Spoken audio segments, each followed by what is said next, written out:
Welcome to Friday Night Drinks, the gateway between work and life, where we talk to our guests about their careers, what drives them, what motivates them, and what keeps them moving along in their ambitions and to succeed within their life.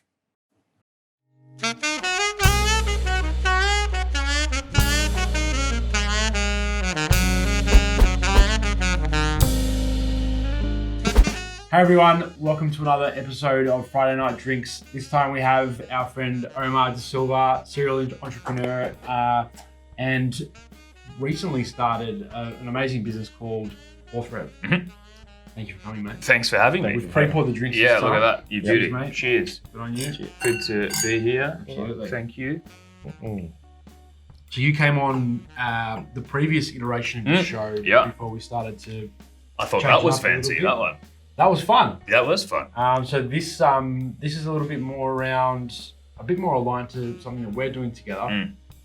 Talking about the work week meeting the weekend and how people are sort of deal with their careers and work-life balance and everything in between. Just in general, a bit of a chat, and how the format was last time. So I guess we can just get into it, and I'd love to start off with, because we've already heard your origin story, so people you can go back, and I think we've still got Business Wine and Cheese online. We do have online.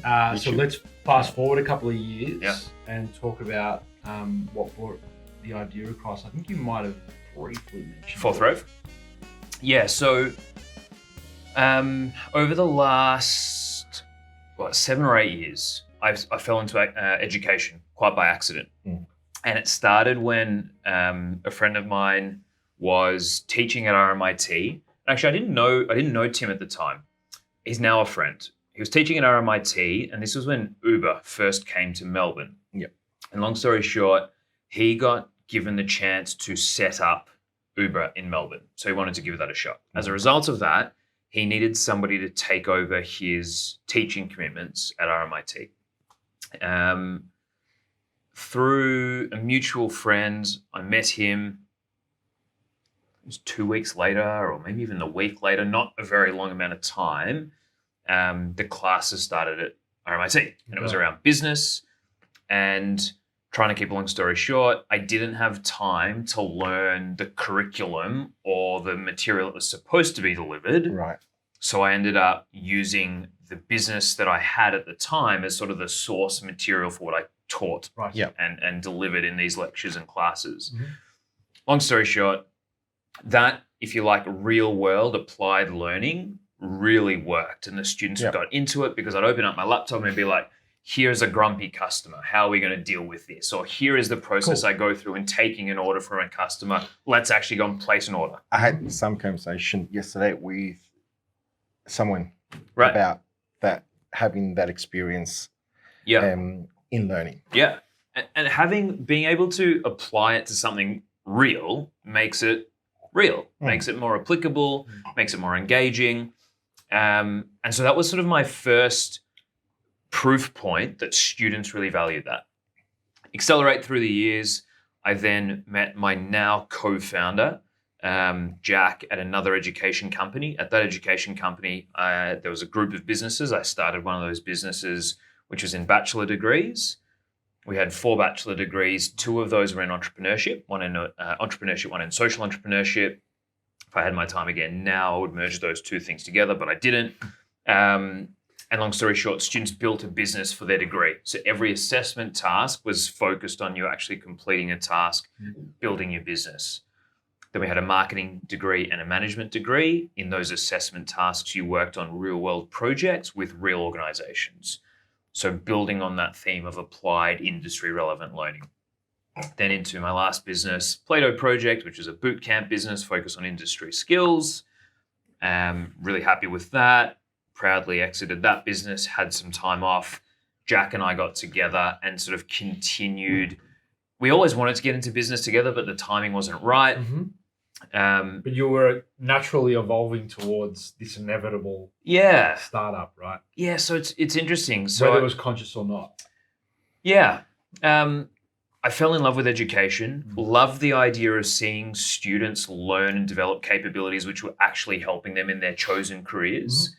and was really, really excited by and proud of the sort of outcomes that the various initiatives I had been involved with had created. So loved education, loved the idea of applied real world learning.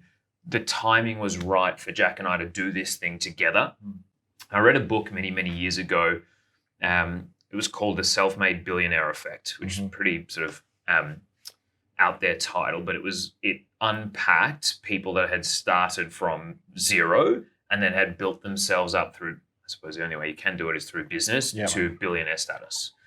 And one of the habits that they talked about that all of those individuals had, and there were 7 of them, was this idea of patient urgency. And patient urgency was being patient enough for the timing to be right. And then recognizing when that moment was and acting with absolute urgency. Yeah. And macro patience, micro speed. That's like your man, right? Have you got a Gary Vee tat yet? No, not yet. We'll carve it out. Got some shoes. Some shoes, yeah. Some shoes. So and the timing was right with Fourth Rev. And so we were just building on the same theme, but just doing it in a slightly different format. Jack had finished up. That's not true. Jack was ready to finish up at the work that he was doing, coincidentally at RMIT, working in a similar space. And so we said, hey, now's right. Let's go with urgency and make this thing happen. So that was May 2019. Yeah. That was our first. I can't believe how quickly it's gone. Yeah, right. Oh my God. Almost 2 years. So what, just give a little bit of a background on, I know what it is, but for everyone that's listening, you explain how you've sort of gotten to this point. What specifically is Fourth Rev doing now and in what verticals? Yeah, cool.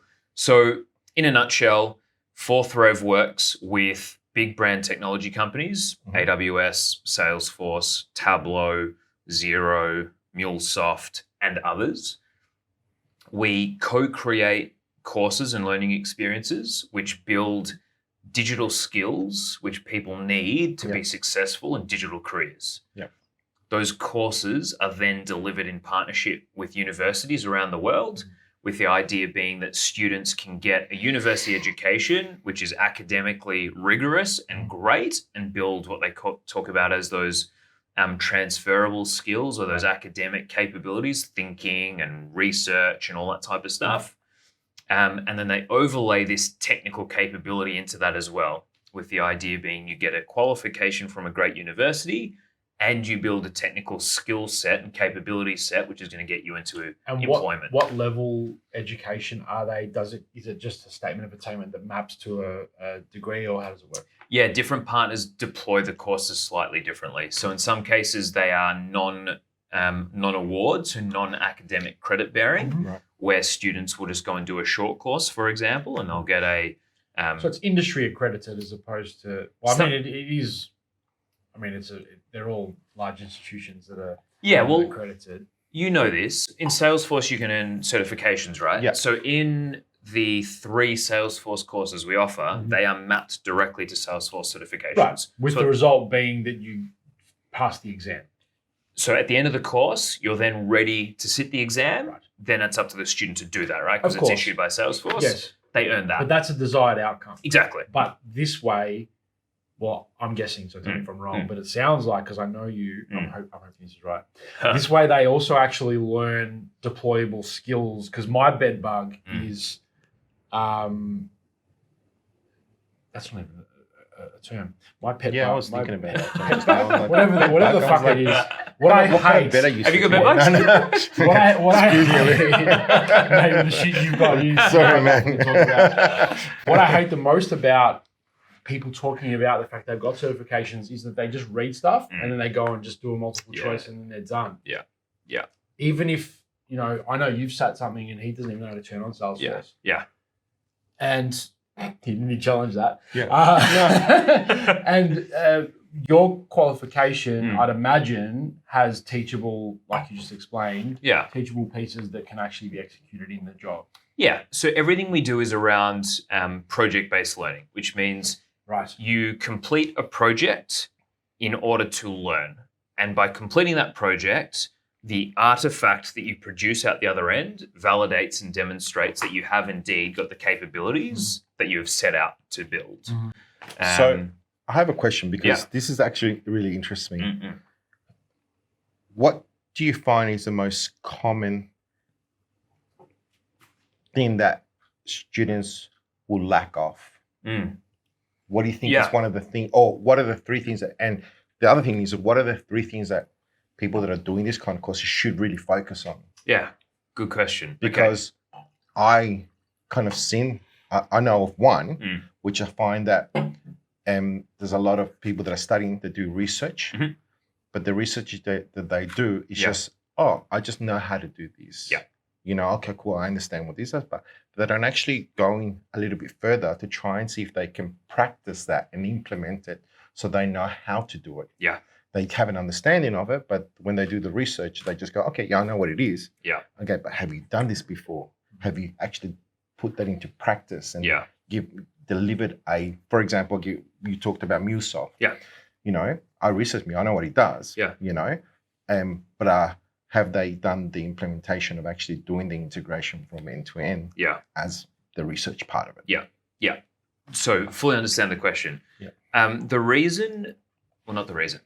What we do with our courses is we make sure there are 4 factors which are considered. Yeah. The first is the theoretical underpinning of the skill or the knowledge set that they are about to investigate, develop. Yep. Why does this matter? So that's the theory bit. Yep. Then there is the practical application bit. So now you know why this matters. Now you go and learn how to do that thing. The third piece is around understanding the relevance for what it is that you're doing. So why it matters, how you do it, how does this matter within the context that you're about to apply this, so the business outcomes particularly. And then the fourth area, which answers your first question around what is the biggest gap, and that is the surrounding capability set that you need to make all of those things valuable within a team and within an organization. Yeah. And so this is the idea that, great, you know how to go and build or design and build and deploy a Salesforce environment for this particular company. Great. Can you go and work with that company and ask them great questions and work with your colleagues and manage your time and problem solve? Or can you just go and do that with a perfect set of steps 1 through 10, which you can execute? Yeah.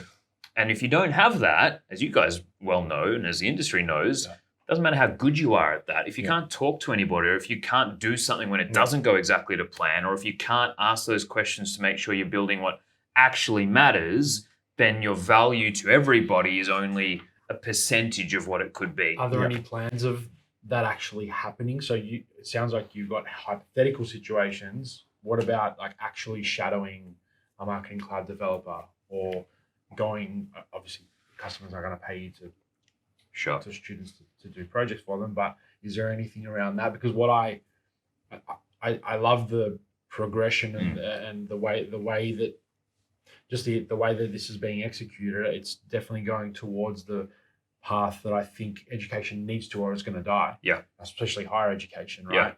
But the gap that is always missing is, you know, are they better off going and working for someone for free and actually learning it in a company? Totally. Or are there because you guys are still very new, are there plans to sort of have that gap, and you know, you've got the industry connection? Yeah. So a couple of things there. All of the projects that we build our courses around, at the least, replicate, mimic, emulate a real project delivered or presented in a real way, where you might be presented with a surface level amount of information, asked to do something that requires you to realize I don't have enough information here, and ask the right questions. Awesome. That's at the minimum. At the other end, they're real projects. So we're about to launch That's cool. We think so, and we hope it lands. Well, no, we know it lands, and we know it works, which is great. We're about to launch a course offer in Salesforce Marketing Cloud. Mm-hmm. It's anchored around the email marketing certification. Mm-hmm. You complete these projects with a real organization doing work which is real, and by real I mean it has real outcomes. Mm-hmm. You get a certificate from the university. In this instance, it's not an award, but you get a certificate from the university. if you successfully complete the exam from Salesforce, you get your certification, there are going to be 20 guaranteed interviews, 6 guaranteed internships, and 2 guaranteed jobs per quarter. With the whole idea being students can go in, do this learning experience to progress their career, knowing that they're going to get hands-on real-world experience with real feedback from a real organization with some very real outcomes. You need to get us involved in that one. Yeah, well, totally, because there happens to be Melbourne University in this particular instance, which is cool. Okay. And yeah, like you guys know, right, with Salesforce as an example, there is a huge gap when it comes to certified, skilled talent ready to get their hands on the tools. And so, again, the whole thesis of Fourth Rev is if we can get students the skills, the capabilities that they need to get their 5th job outcomes, and this is sort of what universities talk about. We build transferable skills you take with you for life, which come to, their highest value on your 5th job when you're in your career. Awesome, you need that. But let's get you your first job as 100%. well by getting you those Do capabilities. you present your candidates or people that are doing the course with situations where left or center? Do you have scenarios for those? In terms of the challenges that they need to solve. Exactly. For example, a customer situation. that just says, well, you built the whole thing wrong. Yeah. I mean, what we need to get right, and this comes down to, if you like, the science of learning, is making the conditions challenging enough to actually foster growth and facilitate growth, but not so challenging that it's like I quit, right? Yeah. And so you got to get that right balance, and that's where we've got to mix with. We've got multiple different course types. So we've got short courses, we've got single degree units, we've got full postgraduate qualifications, and in each of those, they're at different levels, different levels of complexity, and as a result, depending on the student, what they've invested in, what the reasonable outcome is, different levels of challenge. There's such a big difference with, it's great that they get the certification, but there's such a big difference between people that I've seen with certifications that still can't use the platform and people without certifications who are using it daily that know it back to front. Absolutely. So that's really cool. What about, are you speaking to like the blockchain center or anything around blockchain? Yeah, interesting question. We are focused on 6 particular verticals. And when I say vertical, they're quite broad. So for example, cloud computing, right? So it's quite a broad vertical. Yeah. Data or data, as our friends in the Northern Hemisphere call it. Yeah.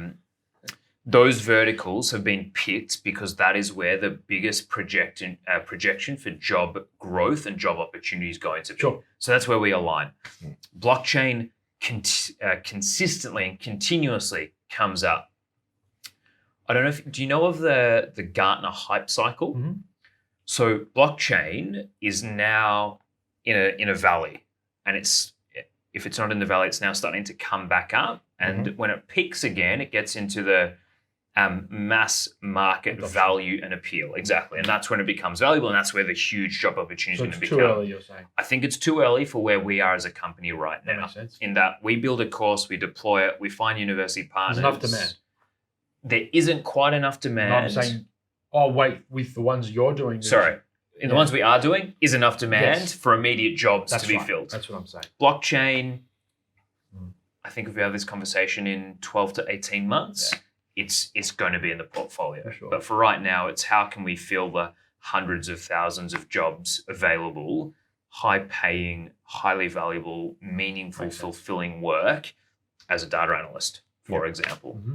And so to pick up on a question that you sort of that you touched on before around why university, or maybe not why university, but one option is you go to university, another option is you just go into industry, right? The reality is in 2020, pre-COVID, 2019, pre-COVID, 210 million students went to university around the world. Those numbers in 2019 were projected to grow to 400 million students by 2030. I don't know what the revised numbers are post-COVID, but they're higher. Right. Yeah. And so the idea here is if you've got 400 million people going to university, when it comes to the impact that we're trying to have, our view is if you can reach those 400 million students who are already going to do something and make it that much better for them in achieving their goals, it's going to be a heck of a lot easier to be impactful compared to trying to provide a challenger to a university. Absolutely. Which I've sort of done successfully, but it's much, much harder than using the established frameworks and brand and habit and norms of students going to unis. And if we can help sort of move that dial a little bit, improve the outcomes, then we think everybody wins.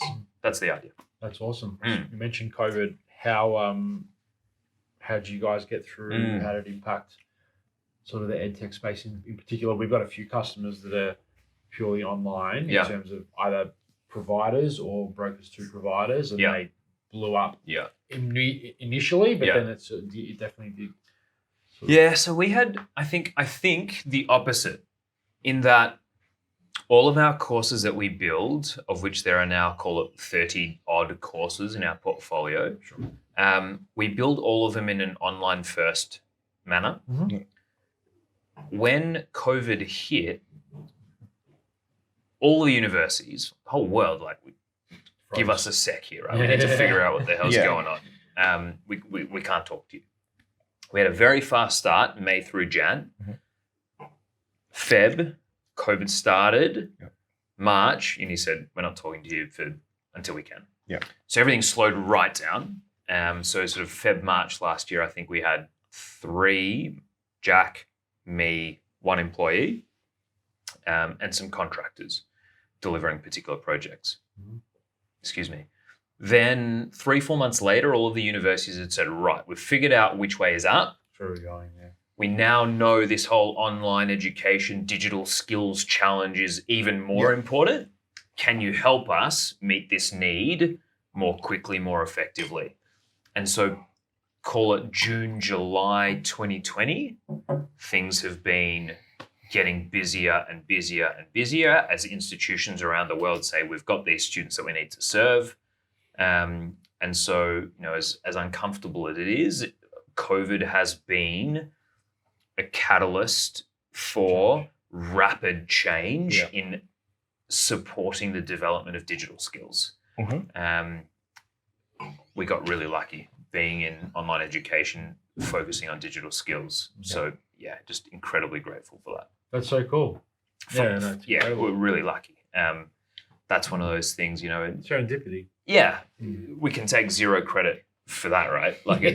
We knew digital skills, we knew universities, but did we know that we were about to have the biggest change agent in history when it comes to investing in digital skills? Of course not. No. So that's cool.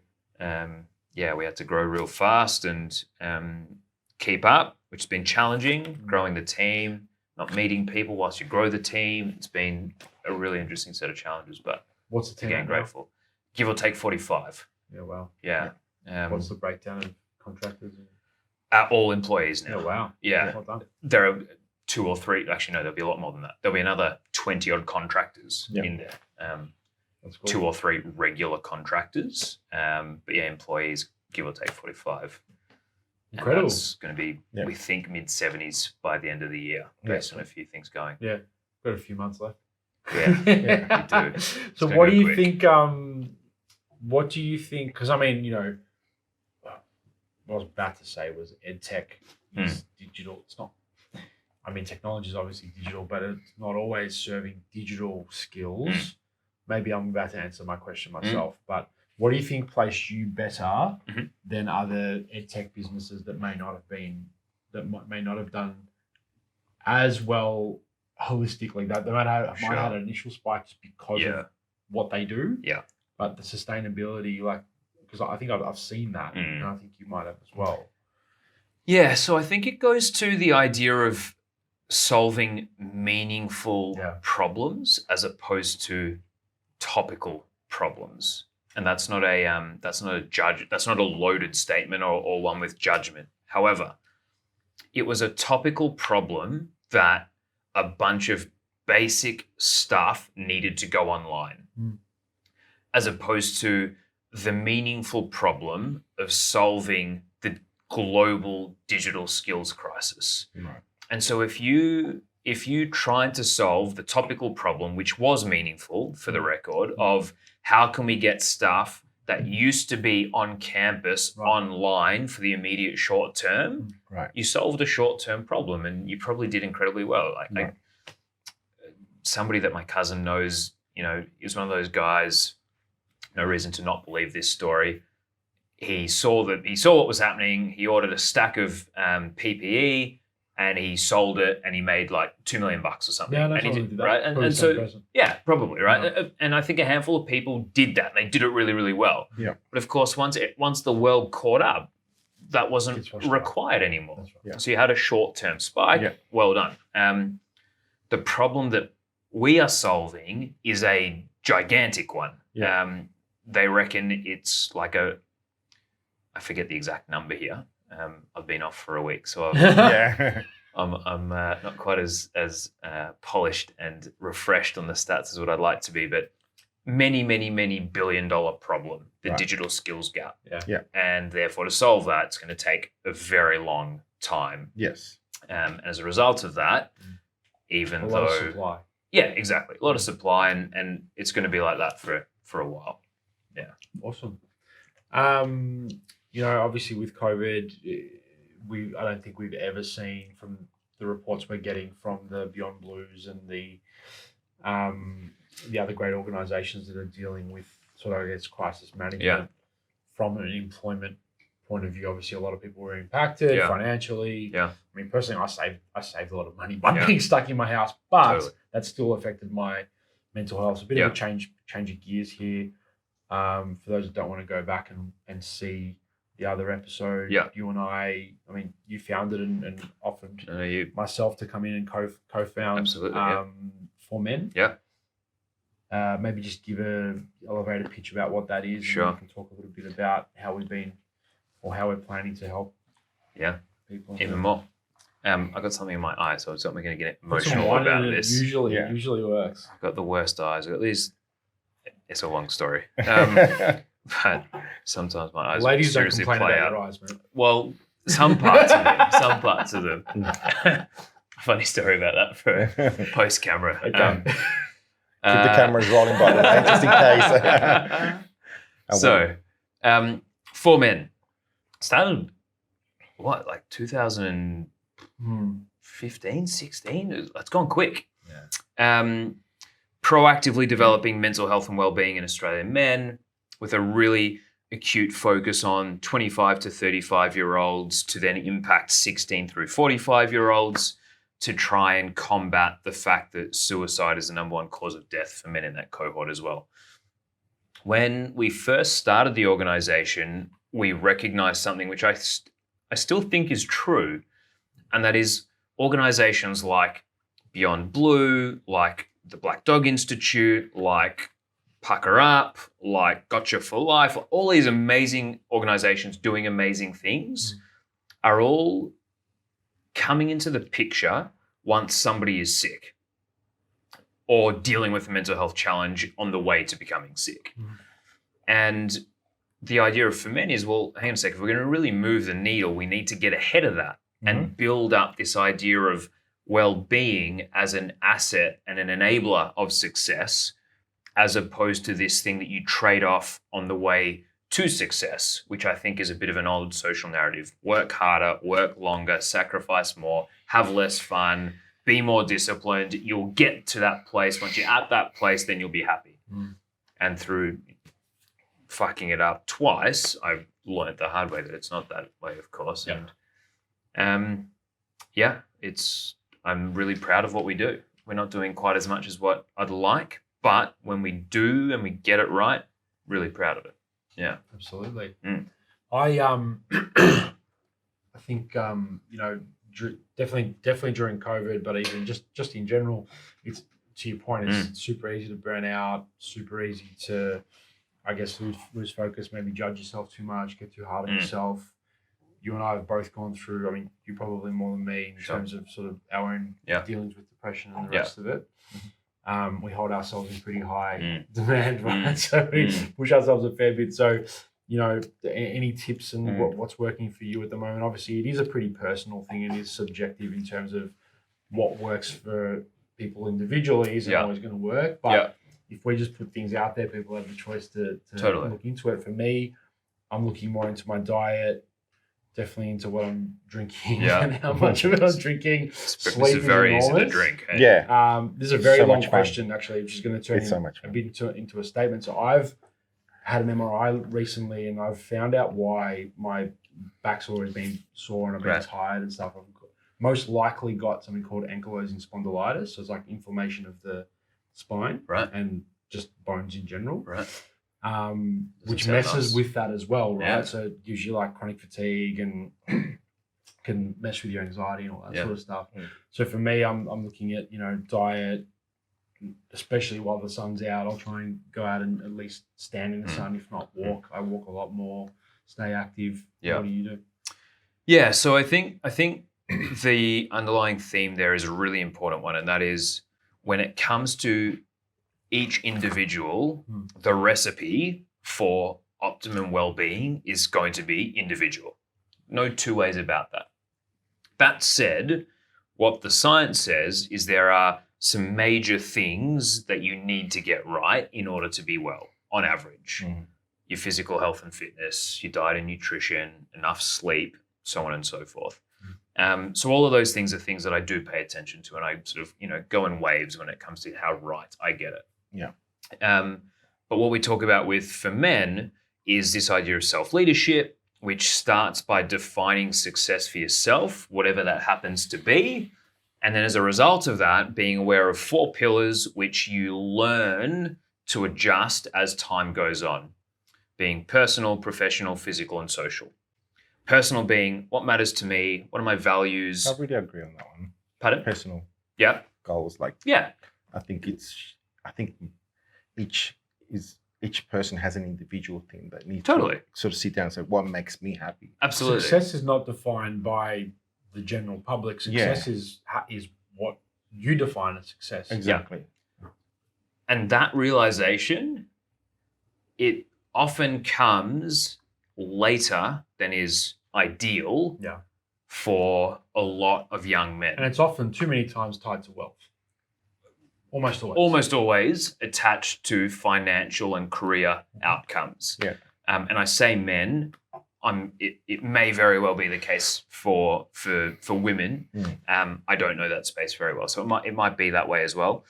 But what we do know for Australian men between the ages of 16 and 45 who are killing themselves at a rate of 3 to 1, it starts to taper off for a little while, which is good, is that there is this sense of disconnection and isolation and loneliness from the community. And this is, a challenging one because obviously we've got lots of technical connection these days, or technological connection and digital connection these days. But when it comes to meaningful relationships, those aren't there oftentimes. That's right. A lot of that is because what we talk about is the personal pillar of who am I, what am I about, what are my values, what do I believe in? We don't have a genuine understanding of that, of ourselves, or we don't acknowledge that. And therefore, we're not connecting with those people on the things that actually matter at the deeper level. So that's what personal is. Who am I? What am I about? What actually matters to me? And how am I getting time for me and just me, which is a really important difference to family. And, having that disconnection and having that understanding that you are you and you have to look after you in order for you to be well. So that's personal. Professional is career, finances, jobs, etc. Physical health, diet, nutrition, sleep, so on and so forth. And then social being relationships and connections. And the idea of the self-leadership model is at different stages in your life, you are going to need to dial up and dial down the amount of investment in each of those 4 pillars for you to be your best. Be self-aware enough to know which levers to pull. And that's the hardest part, is building that self-awareness. And I think equally importantly, or equal challenge is building the network of people around you that allow you to accept and act on the self-awareness that is sort of hardwired within all of us. It's also really hard, and this is speaking from experience, to actually know what the triggers are, or to understand what you need to pull on. So until I went into a pretty dark place, especially during COVID. Whether it was, there were a number of things going on, and I'm sure a lot of people went through it as well, right? Yeah. Isolation, fear of the future, expectations, whatever it might have been. Until you're in those high pressure situations, and maybe for some people it may never happen without learning these skills. But for me, I'm pretty independent, pretty strong-willed person, and I still didn't really. I was still sort of in a spiral, going, "What the fuck is going on?" Yeah. Until I took a second to be like, and educated myself, and obviously the stuff that we were doing helped a lot because I already had that education. Yeah. But without that, people there's no surprise that there's so many people that quickly get to that point where they're calling the Beyond Blues and all the other, like you said, great charities that are helping at that end of the spectrum. Yeah, and so it is like anything, in my opinion, and I think there's a really good body of it. I know there's a really good body of evidence out there to back this up. You can build your self-awareness, and you can build a number of different things. It's a matter of being in the space and being surrounded by people that allow you to do that. And when I say allow you, of course, it's your own decision, but of course, things aren't that simple. They enable you. They don't cloud your mind with. You said something about eagles and turkeys last time we were on the show. On Business Wine and Cheese, and it's 100% right. You are an average of the people you surround yourself with. So, and that's the concept, right? If you're I'm the turkey, you're the biggest turkey I've ever met. That's why I don't mind being the turkey anymore. as long as you're gonna laugh. Different types of turkey. Yeah, exactly. But having people around you that cloud your thoughts aren't going to allow you to then either grow your mental state, or it's going to be harder to detach. My words are killing me today. Detach yourself from that negativity. Friday night. I know. I've got my translator here, so it's okay. I think that's the case, right? The eagles and turkeys thing. So my dad used to tell me as a kid, if you want to soar with the eagles, you can't hang around with the turkeys. Yeah. And sometimes that's landed really badly, actually, and people sort of think it's an elitist thing, which it's not. The idea is, if you would like to achieve something, and achieve could be achieve the simple life, achieve happiness, achieve the basics, you need to be surrounded by people who value and believe in and want to support you in achieving those things. Empower you to do so. As opposed to holding you back and saying, hey, you want to be up there. Again, it's not a hierarchical thing, but you're wanting to soar with those other eagles, but I'm a turkey, I'm a ground bird, you stay down here with me. Use any analogy that you like. You need to be surrounded by people that enable you and support you and help you. Exactly. To do whatever it is that you want to do. I'm a peacock, I want to fly. Well, exactly. Whatever it is, right? And so something that I noticed through COVID, I describe myself as an extroverted introvert. And what I mean by that is I really love the energy of other people, but I like just doing my thing within that energy. That's why I love co-working. That's why I love working in cafes. I'll sit there in a cafe. I won't plug in because I love the buzz, but I'll very happily and productively work for hours in a cafe because of the energy all around me. Without looking at anyone. Without looking at anybody. And so that interaction or almost interaction with other people, I find incredibly energizing and balancing. During COVID, I started to get into I started to feel that lethargy and that I couldn't get up in the morning with the same excitement that I had been. Gyms were closed. We were in lockdown, right? And it was interesting. I was in the car one day and I heard the radio and there was an ad and it said, all work and no play makes Jack a dull boy. Jack happens to be my business partner as well, which is kind of ironic. But it was like this external trigger of go back to the right balance for you. And what I was doing was I was going from the bedroom to the office, working. It was a COVID-safe private office signed off by the government type setup for anybody that freaks out. Bedroom, kitchen, organising the family, office, back to the kitchen, back to bed. And that was it for months and months and months and months. No interaction with anybody. Yeah. We started getting our groceries delivered, or I'd do it like once a week or whatever. Yeah.